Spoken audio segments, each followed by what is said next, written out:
The next race that we will highlight is our State Senator District 31. If we can have Kel Seliger and Randy Rives please come up.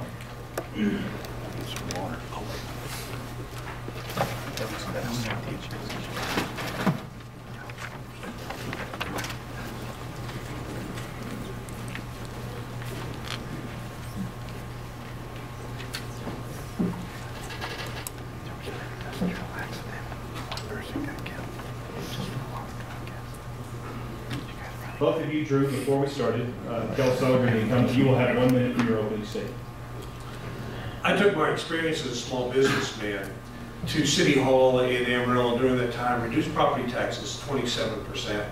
Took that experience to the State Senate in this last session, helped produce a budget as member of the Finance Committee, reduced spending by $15 billion. And even in doing that, saw to it when the House of Representatives wanted to eliminate all public funding for Odessa College to get that funding back.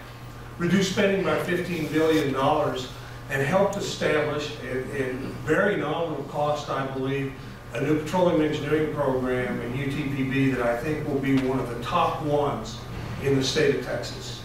And the bottom line, I think, is worked hard for the area that I represent. It's been 26 counties, it's going to be 37 counties that are very important to the Texas economy.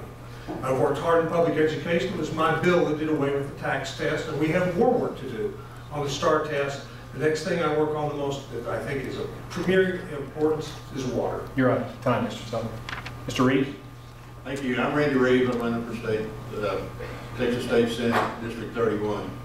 The reason I'm running is our current senator has consistently scored low with conservative groups across the state. Empower Texas gave him a B+. Young Conservatives of Texas rated him as a 50. They voted him as one of the top 6 rhinos in the state and one of the bottom 10 conservatives in the state. This district does not deserve that kind of representation. There's nothing against Mr. Seliger. I have nothing against him. This is just a philosophy difference between the two of us. And I'm Randy Rives, and I would appreciate your vote. Okay, Robert. This question for both of you, of course, public school finances is taking the spotlight for the legislature. Many people feel that testing is overemphasized in our public classrooms. Some even propose doing away with standardized testing. Do you support a change in the way students are evaluated, and if so, what would that change be? Mr. Seliger, let's start with you. Absolutely, I support change and have been the agent of change when we talk about doing away with the tax test.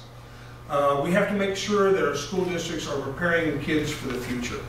STAR test has done that to an extent.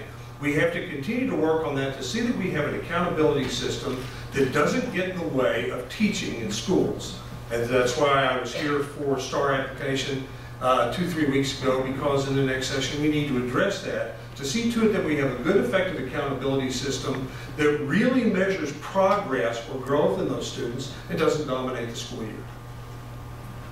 Yes, I would support change. I think we have to start involving our teachers and our administrators and our parents to see what those changes need to be. We can't depend on strictly on government to make these decisions for us. That's part of what's wrong right now. We've got the Department of Education mandating tests, and our teachers are terribly dissatisfied. They're terribly underworked. They're terribly frustrated. And so we've got to figure out a new way to do this. And it's not going to come from the government strictly, although the government needs to be involved. We have to start asking people, what is going on with our kids, our young people, and our parents, and get those people involved. If I might call just 1 second for both of you, is the STAR test any different than the tax test as far as what's mandated by the state? And I mean, to either one of you, what would you recommend? Absolutely it is, because the tax test, if you can imagine, the tax test would take a kid that's in Algebra 2 and make them go back and study geometry for the tax test when they'd already taken geometry a year before. The STAR test is supposed to be testing on subject areas that are being taught now in schools. I think that's a big step. There are a lot of other areas that are also important, including changes where we need to quit testing kids that may be in comas or that get sick during the application of the test and things like that. A lot of improvement needs to be made. Randy, I didn't understand if you were for the tax test, or for the STAR test, or for any test. Well, the STAR test is better. I really think it is better. It's better than the tax because it does test you over what you have been taught in this year. And one of the frustrations of the tax was that people were frustrated because they were in the tax, they were test what you may have should have learned in the 8th grade in the 10th grade. So it's better. I'm just not completely convinced yet that that's the direction we need to go. I know there's something we need to monitor young people with, but I'm not real sure that this STAR test is going to be the one that, if it continues to put pressure in the system and we don't get the results we desire, we're going to have to look at what we need to do. You know, when a kid sits around and does this all day, and then you tell them to look at a blackboard, we're losing kids that way. These kids are highly, I mean, my little 4-year-old grandson, if I don't watch it, he'll have some app on my telephone before I can turn around. Thank goodness they have passwords. So we have to start adapting to our young people. We have to start adapting to where they're at, not where we're at. Your time is up. This question is for both of you. The Texas school finance lawsuits will most likely be resolved by the time the 83rd legislature convenes. How do you think that the state itself should resolve the target revenue system that the joint lawsuits are calling inadequate? Senator? First of all, we need to do away with the target revenue system. It is so flawed that it creates inequity in the system because some schools have a target revenue of over $8,000 and some less than $5,000. Our system should not necessarily be driven by lawsuits. When we talk about formula funding, only 30% of school districts are on formula. That means the system has failed. Whether there are lawsuits or not, we have to go back and fix it. When you have some school districts that have $12,000 per child and some that have less than $500, that is an inequity. Is it a constitutional inequity? It doesn't matter. It's an inequity that says in some fashion that we value the education and future of some children more than others. We must not, we cannot do that. And those are going to be the tasks that we're going to deal with going forward, but not waiting for the courts. It's work that needs to be done now, and that's why we're having committee hearings next week to deal with just those issues. I agree. I mean, I don't think that there's anything there that we don't need to be waiting on lawsuits, and we need to make sure that I can tell you the problem with our educational system is not the amount of money we throw at it. It is what we're doing with that money and how we're using it. A lot of unfunded mandates, a lot of requirements on our local school systems have caused them to distract them, and so like the $12,000, they may be where that money goes is what's important, not the amount. And we have districts that have low cost per student that are doing excellent, and we have some that we're throwing $12,000. They're not doing real well. So it's I just think that the problem's deeper than just where we're putting how much money we're throwing into education. Gentlemen, I have the next question. Water is a major concern not only here in West Texas, but certainly across the state. What role do you feel state lawmakers should play in addressing water shortage issues? Senator, you're first. I have been one of the leaders in water policy because I represent a part of the state that is probably in one form or another going to be in water deficit for a long, long time. The statewide water plan is essential to fully implement, and the Water Infrastructure Fund is going to be important to fund for projects all over the state of Texas. Communities like Seminole recently have used that money from the Water Development Board. Some of the best planning going on today is in CRMWD in the city of Odessa. The city of Odessa right now is looking at a desalinization plant. The role that the state government should play is to support these efforts, because water is going to be a challenge for as long as people live in the state of Texas. It's going to be a challenge all over the state of Texas. Best thing that happened with the drought this year, it got people all over the state talking about water deficits, and that we must have answers for the entire state of Texas. Mr. Rives. Yeah, I think we have to do a better job as a state having a state plan. That doesn't circumvent the need to have a local plan.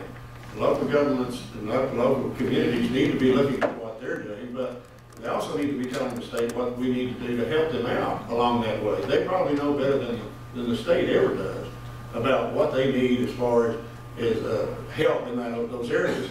as far as I know, we don't have a real good state plan.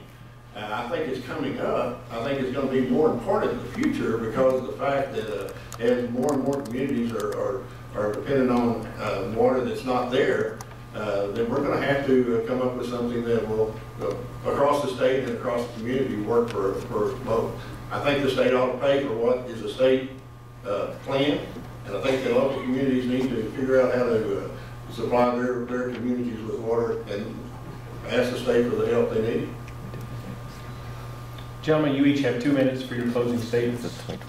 Seliger, you're first.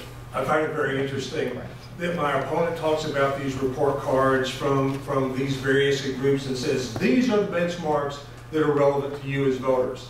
I got 100% grade for something called the Texas Conservative Coalition. Should you make up your mind based upon that rating? No.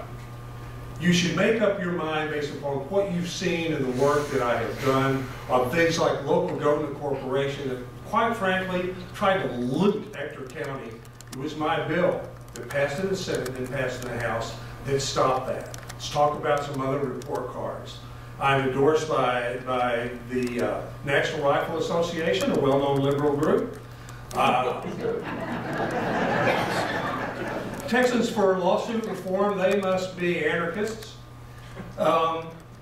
Groups like that and on and on and on that don't sit around and just do report cards. They look at your work and how it affects Texans, how it affects their businesses, the Texas economy, and the schools. I'm proud of that record because it has been developed by input from local superintendents and local police chiefs and teachers and things like that. It's a record I'm very proud of. I'm very proud. There are 181 people in the state of Texas out of 25 million that have the privilege of serving in the state legislature. And it is a tremendous responsibility, and one that we should take seriously every day. And I do and appreciate that opportunity. Believe that your mayor and your county judge would tell you that I have been responsive to local government who make the big decisions. It is the most responsive form of government. Our job is to support that local government. I've been in local government and realized that. I appreciate the opportunity to represent you in the Texas Senate and would appreciate your vote starting next Tuesday. Mr. Rives? Thank you. I appreciate you having me here today. You know, I too have an A rating for the National Rifles Association. Nobody is discrediting the groups that may have support Mr. Seliger. What I am afraid of is when we have young conservatives of Texas who have on their webpage that we have one of the top 6 rhinos in the state, or we have one of the bottom 10 legislators in the state, and where I hope that the next leadership of this state and this country comes from, I am really concerned about where we're going. 60% of the time, he's a conservative. The plus part of the time, he's a conservative. 50% of the time, he's conservative. I'm sure you can part of it. I too have met with lawyers for lawsuit reform. I encourage and I'm really supportive of what they're doing. But I can tell you that my concerns are not what he has done conservatively, it's what he hasn't done conservatively. I'm Randy Rives, and I'm not a D plus or 60% conservative, and I would appreciate your vote.